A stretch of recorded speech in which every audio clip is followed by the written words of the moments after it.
प्रणाम। Anchor एशो globe आज फिर आपके सामने। प्रणाम। आज कृष्णांश चालिया का चौथा दिन है, 4th डे। 4 नंबर का बहुत महत्वपूर्ण है। एक्चुअली 4 नंबर तक की गिनती, 1 2 3 4 तक की गिनती बहुत महत्वपूर्ण है। और 4 पर एक पहले सिस्टम हुआ करता था जो 4 पे खत्म हो जाता था। पता नहीं आपको पता है कि नहीं पता इस बात का। 4 पहर होते थे दिन में, 3-3 घंटे के 4 पहर के दिन और 4 पहर की रात, ऐसा माना जाता था। तो पहला सिस्टम ही 4 पे खत्म हो जाता था। 4 युग। अब कमाल देखो आप कि पहला युग कौन सा? सतयुग। 4 युग का नाम बता रहा हूं मैं, सतयुग, त्रेता युग, द्वापर युग, कलयुग। अब इसे पहला युग किसको मानोगे आप?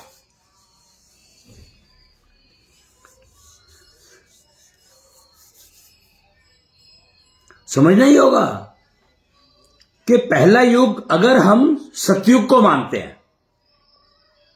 सतयुग का मतलब क्या होता है कि सब कुछ बढ़िया, एकदम निरोगी काया, निरोगी माया, निरोगी साया, हर चीज एकदम शुद्ध, प्योर, बिना किसी इन्फेक्शन के, बिना किसी इन्फेक्शन के, शुद्ध एकदम, एब्सोल्यूट प्योर जिसको कहते हैं, एब्सोल्यूट। और एब्सोल्यूट का जमाना सतयुग। मैं चारों युग डिफाइन करूं, फिर पहला कौन सा दूसरा कौन सा वो बाद में देखेंगे।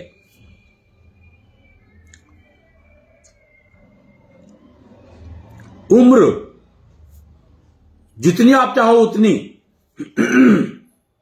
मिनिमम 500 साल। कलयुग में 120 साल की कही गई है, तो 4 गुनी,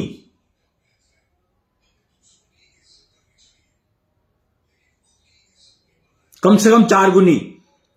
तो कितनी हो गई? 125 साल का 4 गुना कितना हुआ? 500 साल, है ना। 25 चौक 100 और 400, तो 500 साल। तो सतयुग में कम से कम उम्र 500 साल, एवरेज उम्र 500 साल। और चाहो तो 5 लाख तक कर सकते हो। 5 लाख आपके हाथ में है। इच्छा मृत्यु का वरदान है आपके हाथ में।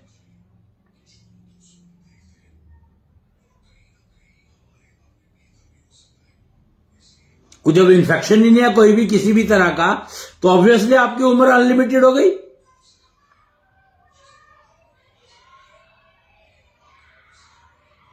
पर इसका मतलब यह नहीं है कि आप मरोगे नहीं। मरोगे तो जरूर, पर मरना आपके हाथ में है। आप डिसाइड कर लो। और मृत्यु, योगिक मृत्यु, योग से प्राप्त मृत्यु,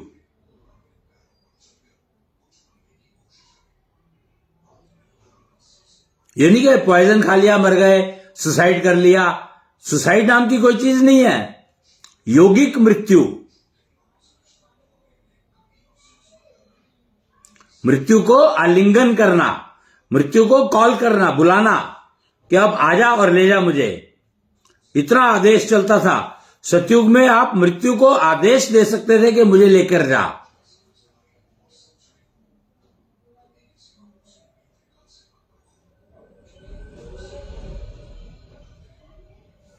फिर दूसरा एक नेक्स्ट है त्रेता युग।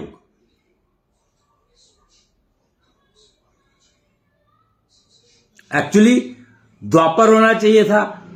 अगर गिनती से चलूं तो सतयुग पहला है, तो दूसरा द्वापर, तीसरा त्रेता, चौथा कलयुग।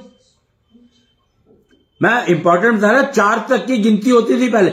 जो आज डेसिमल सिस्टम है 1 से 10 तक चलता है, 1 से 10 तक चलता है, पहले ये 1 से 4 तक चला करता था। 10, 4 मीन्स 10। 1, 2, 3, 4। क्योंकि हम डेसिमल सिस्टम के आदी हैं, हमें डेसिमल सिस्टम का पता है, तो हम 1, 2, 3, 4 कहते हैं। पर उस समय में चौथे को कलयुग कह दिया, योग का युग।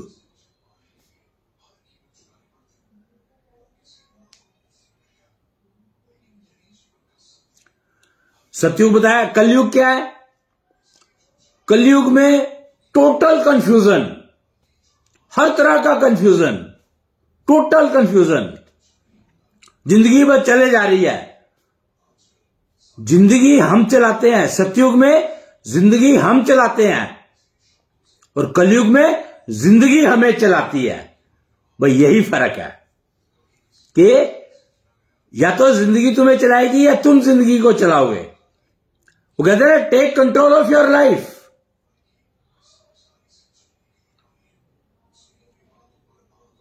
What does it mean? How life is in your control, तो how will you take control of your life? तो that means you are already handed over your life to yourself, to your life, and that is driving you. तुम्हारी जिंदगी तुम्हें चला रही है, तो ये कलयुग की देन है। इसका मतलब हम कलयुग में रह रहे हैं। कंफर्मेशन है ये, वैलिडेशन है ये। Total confusion. And there are people who are trying to understand that we should take control of our life. वो कहते हैं ना, एक आदमी ने अपने उसके पूछा, एक ज्योतिषी से, पामिश से जाके पूछा कि देखो मेरे हाथ में राजा बनने की वो है कि नहीं है लाइन। तो उसने कहा नहीं है। वो कहता है कहां होती है? कि यहां होती है। वो कहता है अच्छा। उसने नाइफ लिया और वो लाइन डाल दी। इसका मतलब क्या हुआ कि तुम अपना भविष्य खुद बनाओ। उसने कहा मैं बना सकता हूं अपना भविष्य खुद, पर क्या वो राजा बना? अब गेम कहां खत्म हो गई? इतनी तो स्टोरी सुना दी उन्होंने कि उसने लाइफ में लाइन डाली और लग गया। कहां लग गया भाई?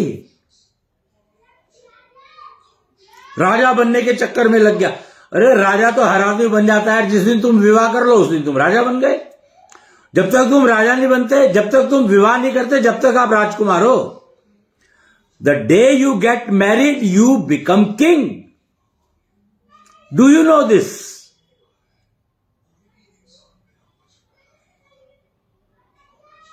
I don't know, because confusion इतना है कि आपको यह बात समझ में आएगी नहीं।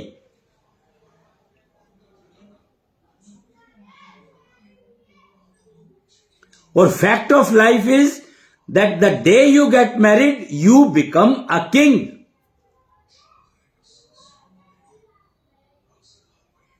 इसीलिए कहा जाता था, सतयुग में यही कहा जाता था, एक राजकुमार आएगा मेरे विवाह के लिए। वो कलयुग में भी यही कह रहे हैं कि मुझे विवाह, लड़कियां कहती हैं कि मुझे विवाह करने के लिए राजकुमार आएगा। पर राजकुमार क्या है उसका मतलब नहीं पता। तुम विवाह कर रहे हो तो तुम किंग बन गए हो, किंग हो गए हो, तो पर तुम्हें किंग होने का मतलब नहीं पता। क्यों? कंफ्यूजन इतना सारा फैला हुआ है। और कंफ्यूजन में हमने अपनी लाइफ के हैंडओवर अपने आप को कर दिया। और यह कलयुग की कैरेक्टरिस्टिक है। कलयुग यही करवाता है, कलयुग यही करवाता है। और सतयुग वही करवाता है। सतयुग बता के रखता है कि तुम्हारा बेटा राजकुमार है और तुम अपने घर के राजा हो। सतयुग। और कलयुग आएगा तो राजकुमार ब्याने के लिए, विवाह करने के लिए। पर राजकुमार कहते किसको है ये नहीं पता। और जब विवाह हो जाएगा तो तुम राजा को प्राप्त कर रहे हो, तुम्हें राजा पद मिल रहा है, राजा बन रहे हो तुम, तुम्हारी अपनी एक किंगडम है। तुम्हारा घर एक तुम्हारा राजधानी है, राज्य है, इसका विस्तार जितना मर्जी कर लो। विस्तार का मतलब बच्चे,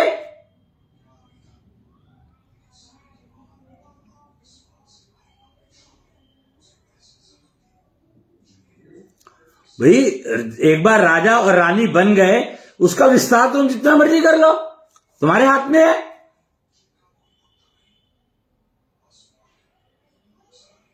पर कलयुग इतना कंफ्यूज कर देता है। कलयुग का मतलब यह है कंफ्यूजन अनलिमिटेड,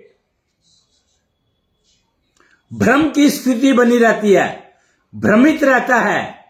मन कहता है मैं राजा, दिमाग बुद्धि कहती है मैं राजा, शरीर कहता है तुम दोनों बेकार हो, राजा तो मैं हूं। ज्ञान कहता है मैं राजा, विज्ञान कहता है नहीं मैं राजा। तो ये सारे एक ही मनुष्य में है, पर हमारे बॉडी पार्ट्स ही अपने आप को अलग अलग राजा मान रहे हैं। आंखें कहती है अगर मैं देखूं ना तो तुम्हें क्या मिलेगा, तुम्हें पता भी नहीं लगेगा सुंदरता कहते किसको है, पता भी नहीं लगेगा।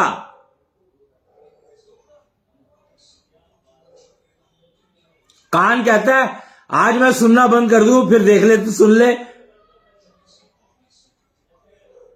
नाक कहता है अरे यार मुझे तो गंदगी में की स्मेल ही अच्छी लगती है, गंदी स्मेल ही अच्छी लगती है।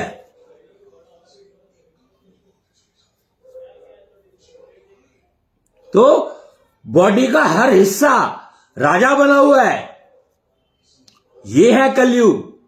सतयुग में ये सारे के सारे शरीर को राजा मानते हैं। देख लो लीवर है, लीवर का अलग ट्रीटमेंट करता है कोई, लीवर का ट्रीटमेंट कोई और करता है, हार्ट का कोई और करता है, पेट का कोई और करता है, स्प्लीन का कोई और करता है, गले का कोई और करता है, नाक का कोई और करता है, दांतों का कोई और करता है, आंखों का कोई और करता है, कानों का कोई और करता है। क्यों? क्योंकि सारे बॉडी पार्ट्स ने अपने आप को राजा मान लिया, जबकि वो सारे तुम्हारे नौकर हैं।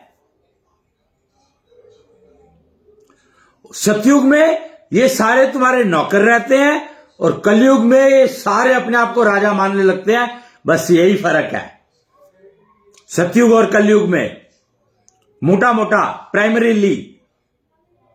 फिर बाकी सारे उसके साइड इफेक्ट्स हैं।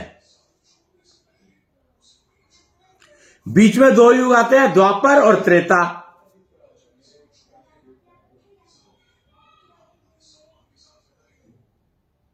अब द्वापर और त्रेता में क्या फर्क है और सतयुग के बाद कौन सा आना चाहिए, यह डिसाइड हम तब करेंगे, पहले युगों को समझ लें। तो त्रेता युग क्योंकि सतयुग के बाद माना गया है या नहीं है पता नहीं है, पर यह पक्का है कि कलयुग और सतयुग ये दोनों आपस में जुड़े हुए हैं, यह भी पक्का है। पर पहले कौन सा आएगा, बाद में कौन सा आएगा, यह हमें समझना पड़ेगा। तो सतयुग के साथ तो कलयुग जुड़ नहीं सकता कि सतयुग के तुरंत बाद कलयुग आ जाए, वो तो संभव नहीं है। तो लॉजिकली कलयुग के बाद तो सतयुग आ सकता है। क्यों? क्योंकि सारे कंपोनेंट, सारे आपकी बॉडी पार्ट्स ने राजा माना अपने आप को कलयुग में, तो वो तो सतयुग दे ही नहीं सकता, वो तो लड़ेंगे ही आपस में, और जहां लड़ाई है वो कलयुग है, कंफ्यूजन है, कलयुग है। सतयुग सारे बॉडी पार्ट्स जो है शरीर के नौकर हैं।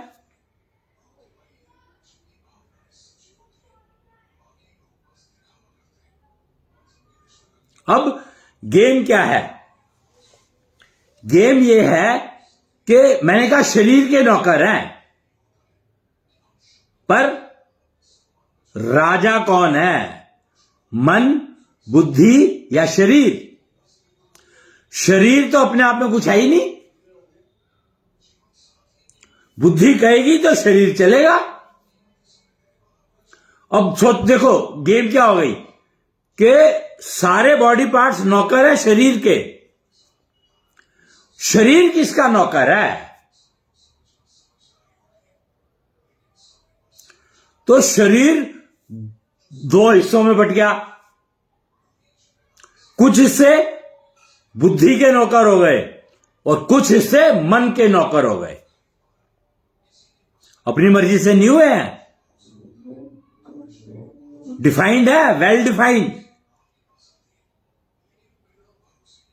बस यही फर्क है कि त्रेता युग में बुद्धि के सारे जो नौकर, शरीर जो नौकर है वो बुद्धि का नौकर है, बुद्धि का नौकर है। और द्वापर में शरीर मन का नौकर बनने की कोशिश करता है।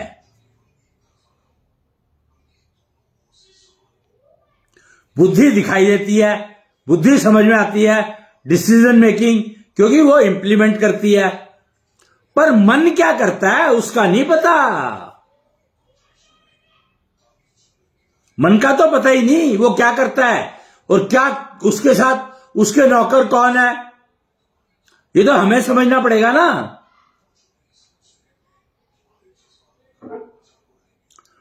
तो सतयुग, त्रेता युग, द्वापर युग, कलयुग चारों डिफाइन हो गए कि सतयुग में शरीर के नौकर हैं सारे बॉडी पार्ट्स, पक्का है।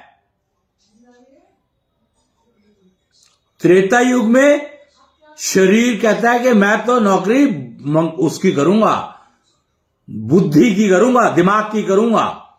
तो त्रेता युग में बुद्धि प्रधान है और द्वापर युग में मन प्रधान है।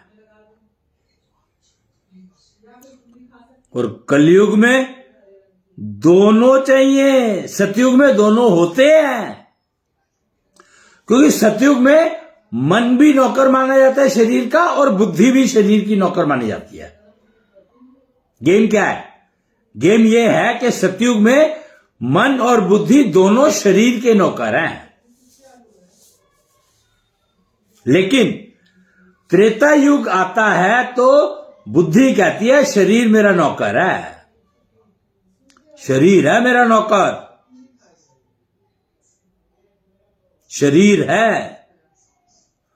और द्वापर में मन कहता है मन है, मन का नौकर है शरीर, शरीर मेरा नौकर है। वो मन और बुद्धि अपना अपना देखते रहते हैं, हिसाब किताब क्या चलेगा, क्या करेगा। और कलयुग में सारे राजा बन गए, सारे के सारे, और एक दूसरे को नौकर बनाने में लग गए।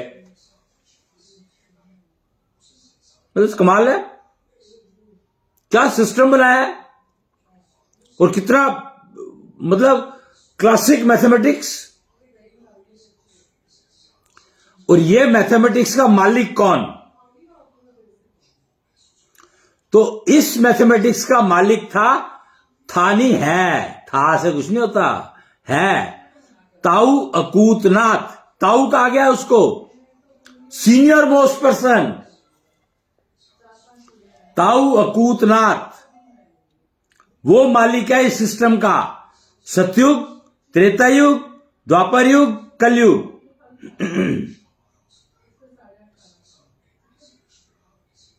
और हमारे पास कोई चॉइस ही नहीं है मानने के अलावा।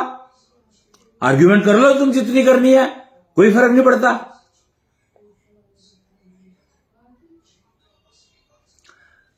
हर चीज शुरुआत एक से होती है, शून्य से कोई चीज शुरू नहीं हो सकती। यही मार खा गए हम कि हमने गिनती शून्य से शुरू कर दी, तो समस्या गहन हो गई, भ्रमित हो गई, कंफ्यूजन हो गया। क्योंकि कोई भी चीज एक से शुरू हो सकती है, एक से पहले कुछ नहीं।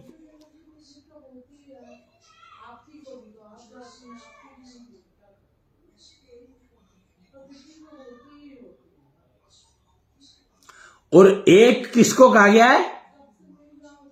पुरुष को।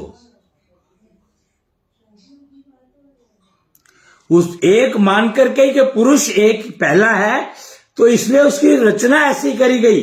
वो डिजाइन ऐसा किया गया कि वो एक दिखे।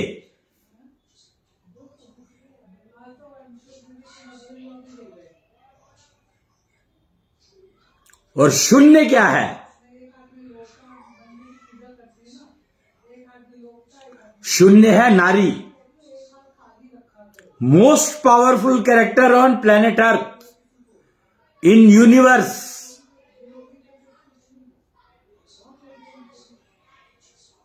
वो शून्य है। शून्य है तो दुनिया है,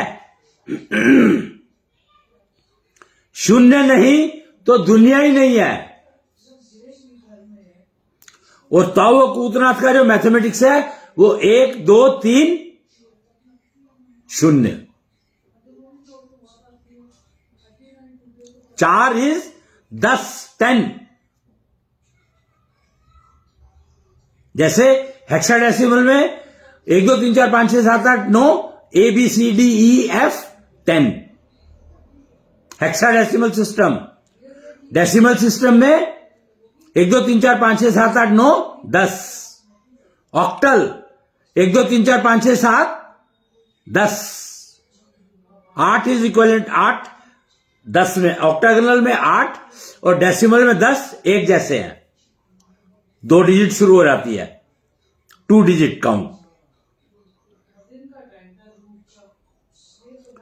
सो ऐसे ही जो 4 पहर का सिस्टम था, 4 का, तो 4 is equivalent to 10 in decimal. Equivalent, equal नहीं, इक्विवेलेंट। और 1 3 2 4, 1 2 3 4 नहीं, 1 3 2 4 ये ज्योतिष के लिए। नॉर्मल गिनती 1 2 3 4, बट जब हम समय की गणित करते हैं, काल का गणित करते हैं, तो 1 3 2 4।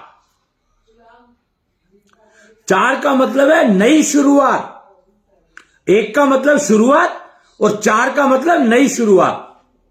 ऐसे ही डेसिमल में 1 2 3 4 5 6 7 8 9, 1 का मतलब शुरुआत और 10 का मतलब नई शुरुआत। Hexadecimal 1 2 3 4 5 6 7 8 9 ABCDEF। 1 का मतलब शुरुआत और 10 का मतलब नई शुरुआत। तो 1 3 2 4, 4 का मतलब नई शुरुआत।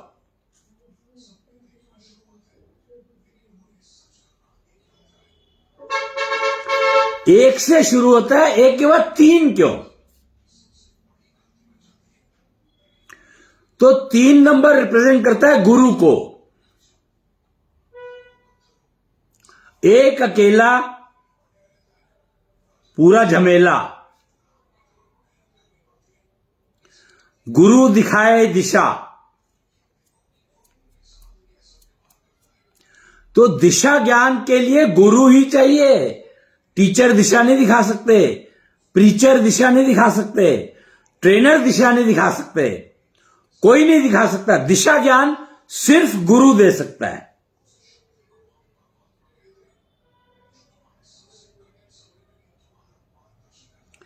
कि आपको कौन सी दिशा सूट करेगी और योग्यता बढ़ाने का तरीका सिखाएगा कि आप उस दिशा में चल पाओ। तो 1 के बाद 3 इसीलिए कहा गया है क्योंकि अकेले को गाइड करने के लिए गुरु चाहिए ही चाहिए, और 3 नंबर गुरु का होता है। फिर 2, तो गुरु कहता है कि भैया एक अपने जैसा और ले ले, अपने साथ ले ले, जैसा तो ले आ, मतलब कैसा भी ले ले, पर किसी एक को और साथ ढूंढ, अपने लिए ढूंढ, उस दिशा में जा, वहां मिलेगा। वहां नहीं, उस दिशा में चल, चलता जा, मिल जाएगा, मिलेगा इस दिशा में।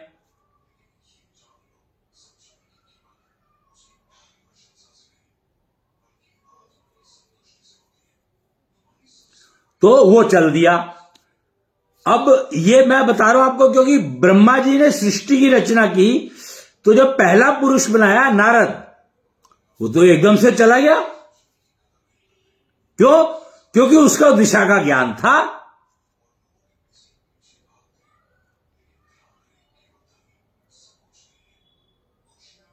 जर्नलिस्ट, उसको पहला जर्नलिस्ट कहा गया है, पहला पत्रकार। क्यों? क्योंकि जर्नलिस्ट एक ऐसी कौम है जिसको दिशा का ज्ञान होता है। वो ढूंढता है, उसी दिशा में ढूंढेगा।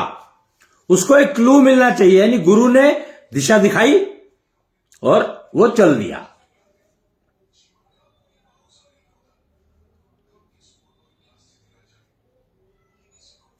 दूसरा ढूंढने के लिए, और दूसरा कौन ढूंढना है ये गुरु बताता है, किस दिशा में मिलेगा और कौन मिल सकता है, उसके पैरामीटर्स। रावण की मां ने रावण को समझाए थे गुरु की पहचान, और रावण छोड़ दिया था जंगल में। 2 साल का था वो, छोड़ दिया उसको। कि छोड़ इसलिए दिया कि भैया अब तो मैंने तेरे को गुरु की पहचान बता दिया है, अब तू देख कि गुरु ऐसा ऐसा है तो गुरु है, नहीं तो तेरी जिंदगी बेकार तो है ही। रावण को रावण की मां ने यह कहा था कि मैंने तेरे को गुरु की पहचान बना दिया है, अब तेरी किस्मत, और जहां मैं तुझे छोड़कर जा रही हूं यहां पे मिलेंगे ही मिलेंगे। उसकी मां को इतना ज्ञान था, गुरु यहां मिलेंगे, कब मिलेंगे मुझे नहीं पता। और उसको रावण की लाइफ में उसकी मां को कोई इंटरेस्ट नहीं था, सिर्फ एक ही था कि गुरु से शिक्षा लेनी है। और फिर उसके बाद तू देखियो क्या करना है। शिक्षा लेने के बाद, दीक्षा लेने के बाद, ज्ञान लेने के बाद, विज्ञान लेने के बाद, और रावण ज्ञानी कहलाता है। उस समय का एक ही ज्ञानी था, रावण। ऐसा हो सकता है क्या? तो रावण ज्ञानी नहीं था, रावण विज्ञानी था, वैज्ञानिक था। तो ये जो विज्ञान का सिलसिला है ये रावण का शुरू किया हुआ है। और साधु ज्ञानवान होते हैं, विज्ञानी नहीं होते। वो ज्ञानवान होते हैं, वो वैज्ञानिकों के मार्गदर्शक होते हैं, साधु। और रावण ने साधु का वेश धारण करके सबसे गलत काम किया। वो उसको साधु का वेश धारण करने की क्या जरूरत थी? इतनी बड़ी गलती की उसने। Biggest blunder of all entire planet earth. इतनी बड़ी गलती कि साधु का वेश धारण। साधु ज्ञानवान होता है और वो वैज्ञानिक था। वैज्ञानिकों को दिशा दिखाते हैं साधु, और सारे साधु जगत को ही उसने बदनाम कर दिया। और रावण इसीलिए आज तक भुगत रहा है।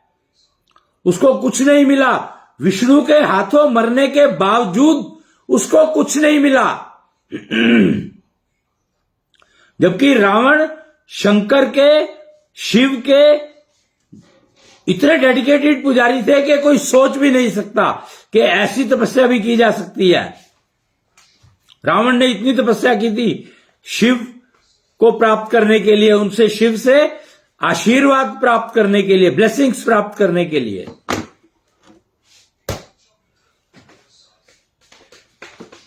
उसने ऐसी गलती करी कि साधु का वेश धारण किया और किडनैप किया महिला को, नारी को। नारी कितनी शक्तिवान है उसको यह नहीं पता कि नारी की शक्ति क्या होती है। उसको पता था, इसीलिए वो साधु बन के गया कि साधु है तो नारी अपनी शक्ति का उपयोग नहीं करेगी। सीता में काली माता की शक्ति थी।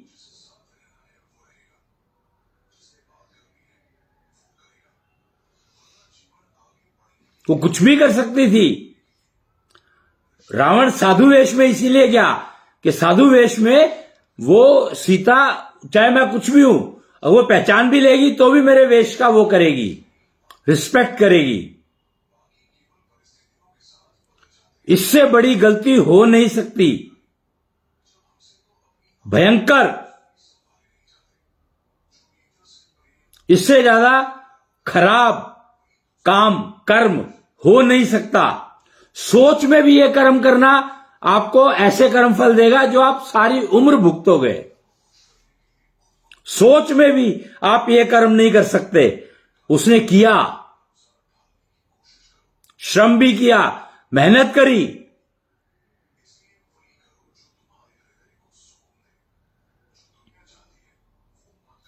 कितना प्लानिंग करी होगी, कितने बुरे कर्मफल कमाए रावण ने, एक बेवकूफी करके, एक मूर्खता, और कितने कर्मफल कमा लिए उसने,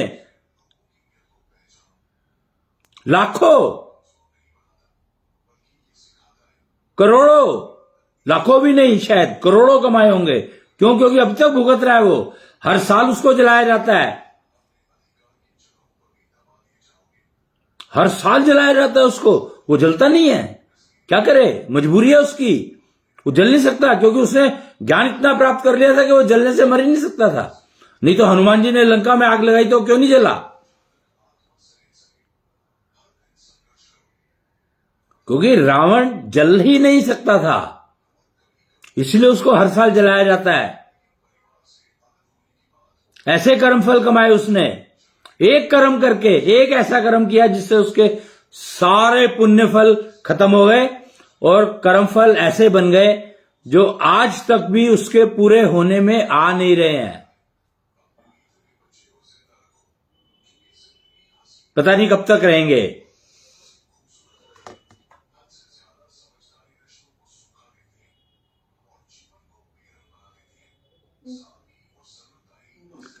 तो दो एक्चुअली रिप्रेजेंट करता है चंद्रमा को। 1, 3, 2, 4 की बात कर रहे हैं ना हम, तो 2 रिप्रेजेंट करता है चंद्रमा को। और चंद्रमा तो फिर चंद्रमा है,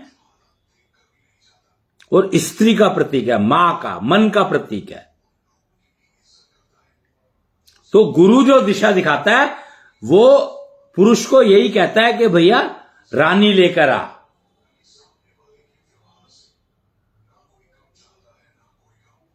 तो राजा और रानी, हर पुरुष राजा है अगर वो विवाहित है तो, और विवाहित स्त्री रानी है।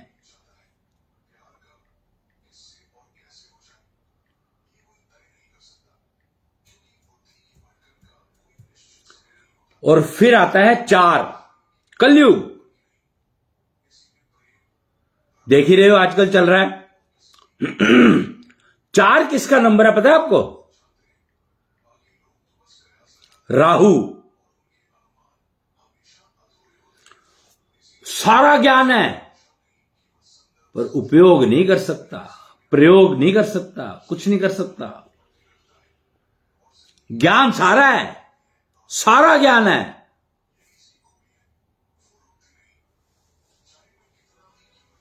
उपयोग नहीं कर सकता, प्रयोग नहीं कर सकता।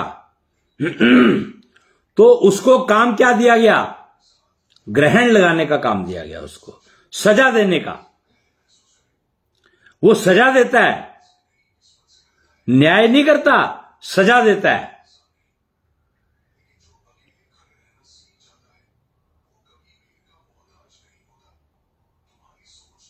न्याय को इंप्लीमेंट करता है पर सजा देने का इंप्लीमेंटेशन है उसका। खराब कर्मफलों को वो निपटवाता है। जो भी तुमने खराब कर्मफल किए हैं तो उसकी सजा राहु देता है। ग्रहण लगा देगा तुम्हारी जिंदगी में। कब लगा दे? तो कर्मफल तुम कर रहे हो, ग्रहण वो लगाएगा क्योंकि उसका काम है। इंद्र दरबार में राजा इंद्र का नौकर है, राजा इंद्र के कहने पर ही सजा देता है वो। और राजा इंद्र ने न्यायाधीश अपॉइंट किया हुआ है शनि को।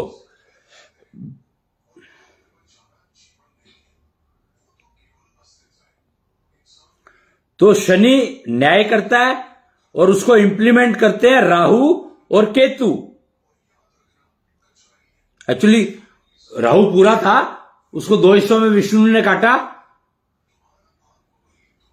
क्यों? क्योंकि सजा देना काम है इन दोनों का, सजा देते हैं दोनों। तो हमें जो ये कानून कोर्ट में जो हमने आंख की पट्टी बांध करके जो वो स्टैचू लगाया है, वहां पर असल में राहु और केतु का स्टैचू होना चाहिए। अगर आप न्याय को समझना समझाना चाहते हैं तो आपको ये स्टैचू लगाने चाहिए राहु और केतु के।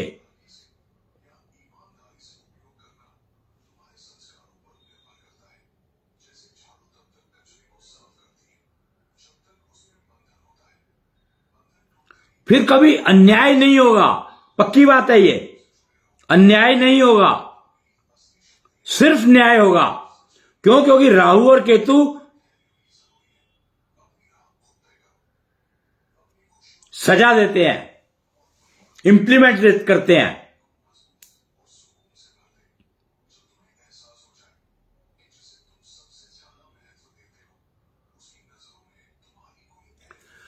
तो ये आज मैंने आज चौथा दिन है कृष्णांश चालिया का।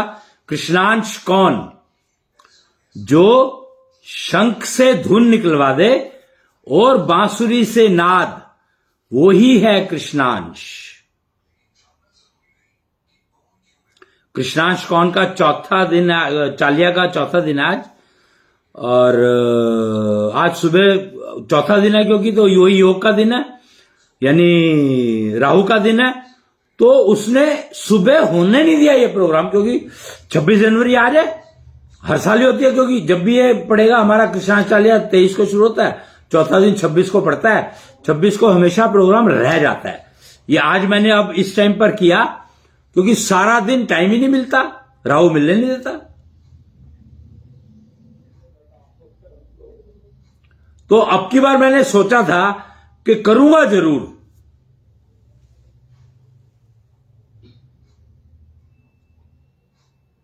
तो केतु के समय का मुहूर्त नहीं लिया मैंने, सो दैट मैं कर पाऊं।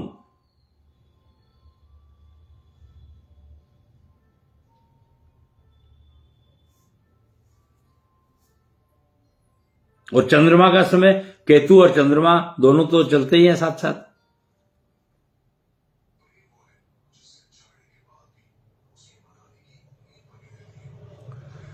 तो आज के लिए आज मैंने युगों को डिफाइन किया और 1 3 2 4 का गणित थोड़ा सा बताने की कोशिश किया। 4 राहु मतलब नई शुरुआत, ग्रहण लगाता है। राहु क्या करता है? ग्रहण लगाता है कैसे? मुंह में खा लेगा, अपने मुंह में रख लेगा। और वो तो उसने तो खा लिया, उसको नहीं पता कि ग्रहण लगाया उसने तो खा लिया, पर गले के नीचे तो उसका है ही नहीं हिस्सा, तो वो निकल जाता है बाहर। तो पर उतने टाइम के लिए कष्ट, राहु लिमिटेड टाइम के लिए कष्ट देता है।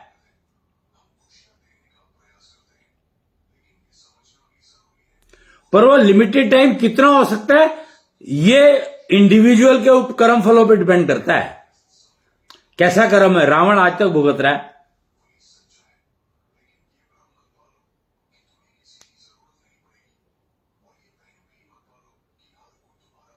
तो कर्म फलों का ज्ञान हम अपना भविष्य हर सांस के साथ लिखते हैं। पता है आपको कि हर सांस, आज आप अभी आपने सांस ली, इस सांस ने आपका भविष्य लिख दिया।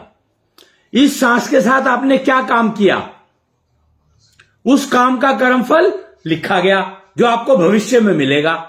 वही बात कि आज मैं काम कर रहा हूं, सैलरी मुझे 1 महीने बाद मिलेगी। तो ऐसे ही आप कर्मफल कहते हैं ना, कर्मफल का कंसेप्ट क्या है यार, समझ में नहीं आता। तो कर्मफल का कंसेप्ट सिंपल सा है कि हर सांस में आप कोई ना कोई काम कर रहे हो, कर तो रही हो, चाहे सो भी रहो वो भी एक काम है। सोना भी तो एक काम है। जिनको नींद नहीं आती उनको पूछो। सोना भी काम है, रोना भी काम है, हर एक्टिविटी काम है। हर एक्टिविटी, और सांस के साथ साथ करते जाते हो आप। तो जैसे जैसे आप सांस लेते हो, ये सांस जो है वो लिखता चला जाता है, आपके कर्मफल लिखता चला जाता है।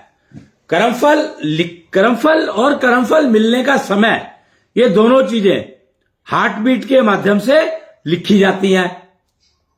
समय हार्ट बीट बता देती है और कर्मफल सांस, क्योंकि कर्म कर रहे हो जो भी तुम कर रहे हो काम।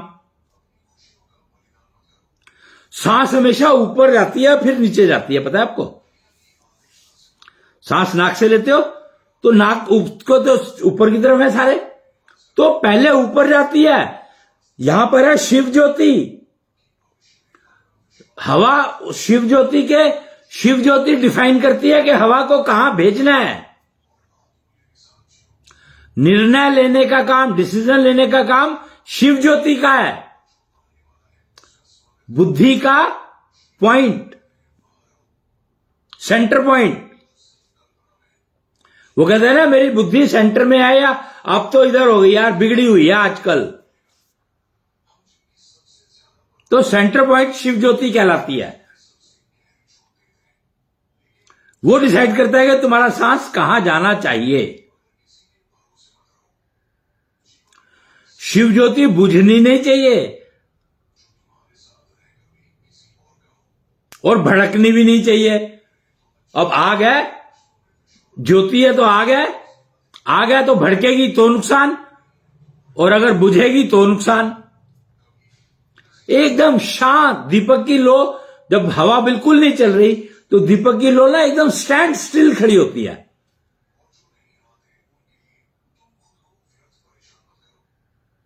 तो शिव ज्योति वैसी रहनी चाहिए, और वो आपके सांस प्रक्रिया पर डिपेंड करती है। 10 मिन काउंट जितना कम होगा उतनी ही समझो कि आपकी शिव ज्योति शांत है, अच्छे से प्रज्वलित है। 10 मिन काउंट, 10 मिन is a very important factor, coherence coefficient.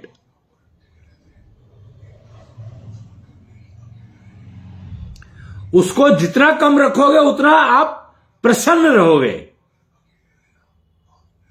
At least आपको प्रॉब्लम करने वाले सिस्टम दिखाई देते रहेंगे। शिव ज्योति क्योंकि आपकी ठीक जली हुई है और वो हिल डुल नहीं रही है, स्टेबल है, तो आपको आपको जो डिसीजन ले रहे हो उसका रिजल्ट सामने दिखा देगा। अब आप सोच लो कि आपको वो काम करना है कि नहीं करना है, मेहनत करनी है कि नहीं करनी है। गलत दिशा में मेहनत करोगे तो गलत रिजल्ट मिलेंगे, ठीक दिशा में करोगे तो ठीक रिजल्ट मिलेंगे। पर शिव ज्योति अगर ठीक हिल नहीं रही है तो कंफ्यूजन नहीं होगा। आपको पता है कि आप गलत काम कर रहे हो तो आपको रिजल्ट गलत मिलेंगे। So you are prepared for it.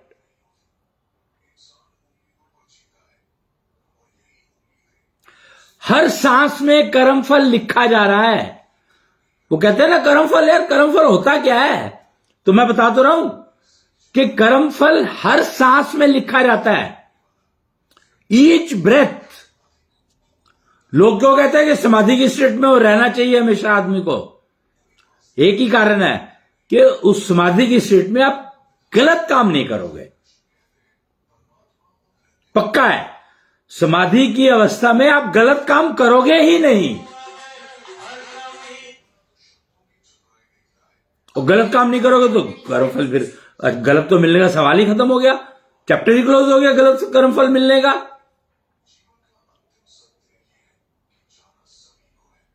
इसीलिए लोग मेडिटेशन की प्रैक्टिस करते हैं कि समाधि की स्टेट में रहो। रहा नहीं जाता, पर खैर वो सब डिटेल फिर होती रहेगी चर्चा। आज का जो मूल मुद्दा मेरा था वो ये बताने का था कि 4, आज चौथा दिन है ना, तो 4 का महत्व बताने का था। तो मैंने बताया, बाकी चलती रहेगी, कोशिश है कि रोज होता रहे। पर 4 जरूर पूरे करना चाहता था मैं, जो अब की बार कर पाया, पहले नहीं कर पाया। चालिया तो काफी टाइम से चल रहा है। आज के लिए इतना ही। जय कृष्णेंद्र, जय जय कृष्णेंद्र।